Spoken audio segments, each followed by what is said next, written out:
สาธุสุขธรรมะสวัสดีทุกท่านอันนี้ก็พาทุกท่านมาดูสถานที่ที่จะสร้างเมนเพราะว่าวัดเราไม่มีเมนมีแต่เชิงตะกอนที่เผาศพนะก็เลยทางคณะกรรมการญาติโยมนะก็มีความนริที่จะสร้างเมนตรงนี้ก็ตรงนี้ทุกท่านก็ได้ถางเป็นที่เสร็จเรียบร้อยเหลือแต่เผา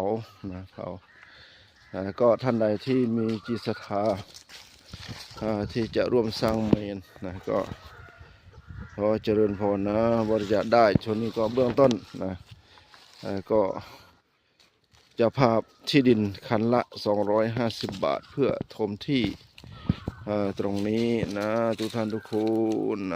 คันละ250 บาทนะก็ที่วัดสลาวนาก๊อกอำเภอขันจังหวัดศรีสะเกษนะทุกท่านก็จะสร้างเมนแต่ว่ายังขาด